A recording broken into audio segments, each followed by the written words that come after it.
Ya, sebelum kami lanjutkan kembali dialognya, berikut pernyataan dari Presiden Joko Widodo yang memerintahkan investigasi mendalam untuk mengetahui penyebab kecelakaan pesawat Hercules C-130 dan merombak sistem manajemen dan pengadaan alutsista. Evakuasi korban kecelakaan pesawat Hercules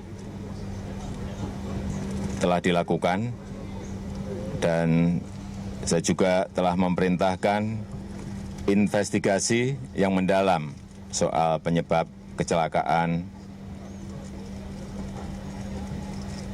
ini dan agar segera dilakukan.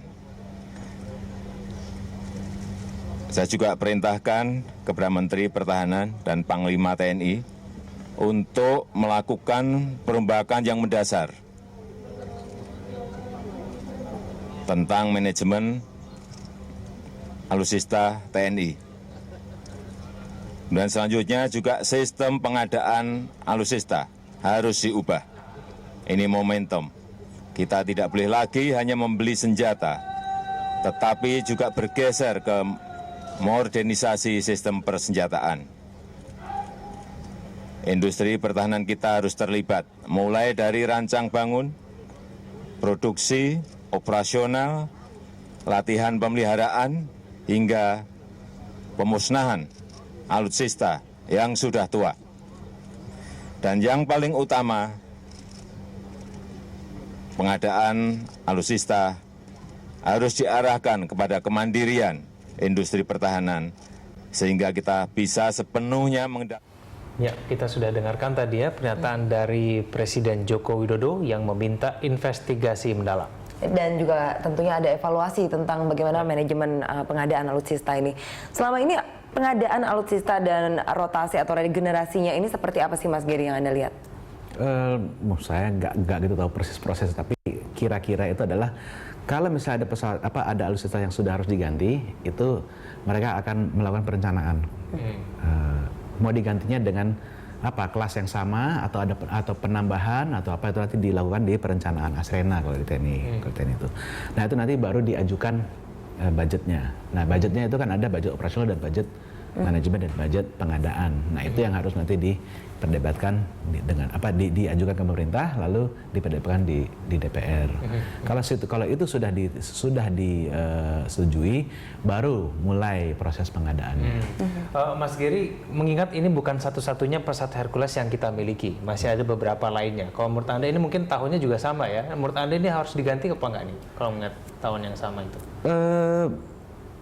Tidak lama lagi mesti kita ganti, karena kita lihat TNI terus meremajakan armadanya. Dulu yang kelas menengah itu ada, yang kelas menengah ke bawah itu ada Fokker 27. Itu kita dapatkan justru malah setelah Hercules, tapi karena lebih sering dipakai, jamnya lebih cepat habis, kita gantikan, nanti digantikan dengan C235.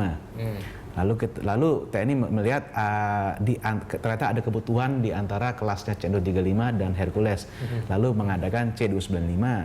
Sekarang TNI juga sedang melihat kemungkinan ada butuh yang kelas di atasnya Hercules. Nah, jadi dengan adanya perbandingan ini Hercules ini mau nggak mau prioritasnya ditunda dulu. Tapi seperti Pak Fuad tadi bilang, rata-rata armadanya yang masih aktif itu masih ada sekitar 3.000-an jam lagi. Nah, yang harus direncanakan adalah ini 3.000 jam ini mau habisnya kapan? Pertama itu. Kedua, mau diganti dengan apa? Kalau sudah dipilih yang digantikan dengan apa? Kalau kita jadi beli, ngantrenya berapa lama? Baik, 13.000 jam terbang kira-kira ya? Tadi Pak Fuad bilang 3.800-an. Baik, kita langsung ke Pak Fuad saja. Pak Fuad? Ya. Iya, Pak, dikatakan bahwa ini setelah menunggu 3.800 jam terbang ini harus diganti Hercules ini sendiri. Lantas bagaimana dengan perhitungan dari TNI AU? Itu keliru. Jadi sisa jam terbang 3.800 sekarang itu bukan untuk mereka itu di grounded gitu. Itu untuk dia langsung untuk overhaul. Ya. Jadi pesawat ini masih bisa di overhaul gitu. Nanti dia tuh groundednya nanti sekitar 38.000 jam terbang. Halo? Ya. Oke, baik. Pak Fuad. Ya. Baik, apakah menurut Anda sudah ada urgensi Pak untuk kemudian melakukan permajaan khususnya terhadap pesawat Hercules milik kita? Oh, kita sebenarnya malah mengharapkan semuanya ada permajaan malah lebih bagus. Tapi kita juga harus tahu bahwa bagaimana kemampuan keuangan negara kita harus ngerti itu. Kalau misalnya sekarang itu negara mampu untuk peremajaan, kita malah bersyukur sekali.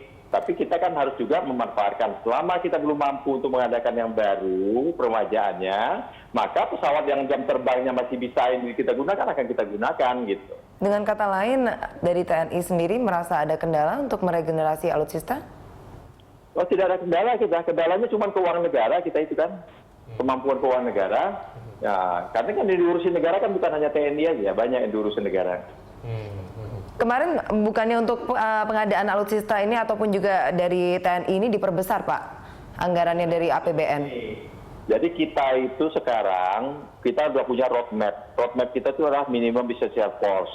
Minimum essential force kita itu nanti selesainya tahun 2024. Nah sekarang ini, hari ini, minimum essential force baru tercapai 38%, ya, 38%. Nah, kita harapkan mudah-mudahan nanti negara akan mengucurkan dana lebih besar sehingga kita tidak perlu menunggu sampai tahun 2024 gitu. Sebelum 2024 kita harapkan sudah bisa selesai gitu. Oke, baik.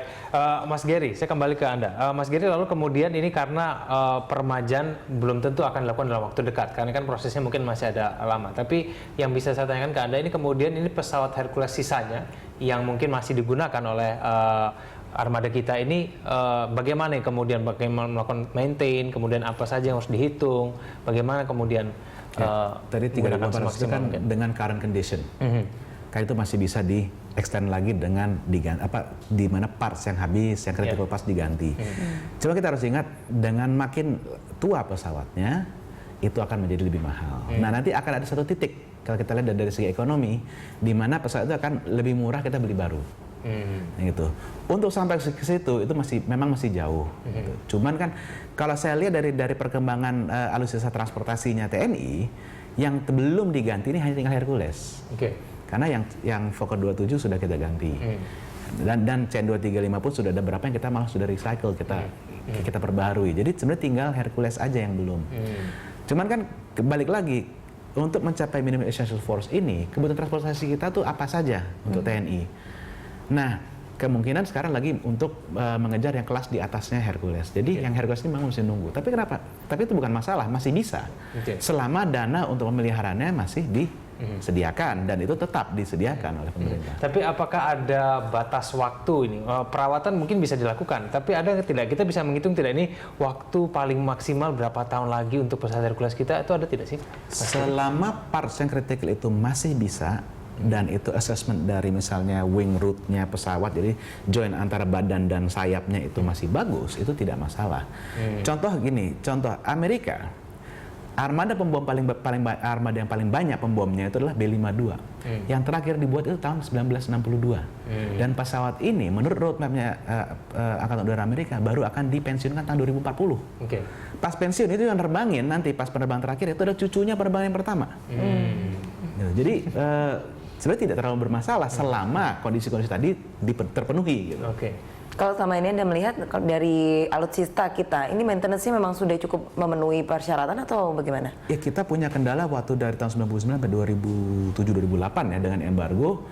Jujur aja saya melihat itu sepertinya memang mempengaruhi kelayakan jangka panjang ya armada kita. Dan begitu embargo diangkat, kan nggak bisa langsung belanja banyak, ganti semua barangnya, nggak bisa, kan ada prioritasnya juga. Jadi saya takutnya ini masih efek dari itu. Cuma saya lihat paling tidak sekarang mereka sudah lebih leluasa dalam memaintain pesawatnya dibanding waktu embargo, karena itu susah sekali buat mereka. Baik. Kita akan menyapa kemudian salah satu penelpon yang menghubungi kami melalui sambungan telepon. Ada Ibu Aisyah dari Bekasi. Selamat siang, Ibu. Halo ya. Ya, Ibu Aisyah, silakan sampaikan tanggapan ataupun pertanyaan Anda. Ya, ini ingin sekedar menanggapi Pak mengenai kecelakaan Hercules yang kemarin. Menurut saya kenapa ya pengadaan alutsista kita ternyata sudah berumur semua alias barang-barang tua seperti itu. Lagi pula saya dengar pengadaannya juga sudah merupakan barang bekas atau alias buangan dari negara-negara maju. Kalau memang benar demikian, menyedihkan sekali sistem pertahanan keamanan kita, Pak. kalau suatu saat negara kita diserang negara lain tiba-tiba, ya mudah-mudahan tidak pernah terjadi ya. Dengan kualitas pertahanan yang seperti itu, bisa-bisa kita kalah sebelum berperang dong. Lagi pula sebenarnya menurut saya dengan sistem pertahanan keamanan yang bagus, bukan saja aman dari sisi penggunaan, tetapi juga menyangkut harga diri bangsa. Baik, terima kasih Ibu Kemudian Aisyah. saya lihat ternyata Hercules kemarin mengangkut warga negara sipil ya Mbak. Apakah memang secara peraturan dibenarkan, dikomersilkan atau bagaimana ya? Iya, baik. Terima kasih Ibu Aisyah. Ya. Tadi sudah dikemukakan juga ya bahwa belum ada verifikasi atas data mengenai warga sipil apakah terlibat dalam penerbangan tersebut atau tidak. Tapi yang jelas memang Ibu Aisyah tadi ada benarnya juga ya Mas. Jadi kita berpikir juga gitu kalau misalnya yang logistik ini bekas gitu, bagaimana dengan untuk defense ataupun juga offense gitu untuk ke negara lain apabila memang kita tidak harapkan perang, tapi kalau in case itu terjadi lantas bagaimana? Kalau barang bekas atau hibahan itu, selama barang itu layak atau masih bisa kita bikin untuk layak, itu tidak masalah. Hanya saja kita harus melihat biayanya masuk akal tidak untuk memaintain atau ibaratnya merejuvenate armada tersebut. Karena apa? Negara-negara maju pun juga saling hibah. Itu ke Singapura, dia punya 4 C-130 yang tipe sama. 2 hibah dari Amerika di tahun yang sama dengan hibah ke Indonesia, dan 2 dia ambil dari Yordan, bekas Yordan, di mana itu dibuat tahun 66 dan dia baru ambil tahun 90-an. Jadi kalau kita bilang ya Singapura pun masih melakukan itu, dan negara-negara lain yang maju pun masih melakukan hibah. Jadi sebenarnya selama kita tahu cara melakukannya dengan baik dan benar, itu tidak masalah. Nah pertanyaan adalah sanggup nggak kita? Gitu. Ini yang sebenarnya harus dijawab, bukan masalah hibahnya. Kalau kita diberi hibah, sanggup nggak kita untuk melakukan hal-hal tersebut? Apa sih kewajiban ketika kita menerima hibah dari negara-negara lain? Memang tergantung MOU-nya ya. Tetapi apa rata-rata yang menjadi tanggung jawab? Ya, pertama adalah cocok nggak untuk keperluan kita? Kita butuh tidak? Butuh diapakan lagi? Apakah butuh di-upgrade? Butuh maintenance apa? Yang melakukan siapa? Mereka atau kita? Nah, kalau mereka bayarnya berapa? Masuk akal nggak? Itu harus dihitung secara sama. Dan begitu selesai kita mau serah terima, dicek benar-benar. Karena apa? Kenapa harus dicek benar-benar? Ini barang bekas, bukan barang baru. Kalau barang baru gampang. Masih garansi ya? Oke, kita ambil. Selama dokumen selesai, masih garansi ya? Ambil. Nah, kalau udah barang bekas, pengecekannya harus lebih teliti lagi. Gitu. Baik, nanti saya akan kemudian memberikan tanyakan tanggapan kepada Pak Fuad, namun usai jeda berikut, pemirsa kami akan segera kembali.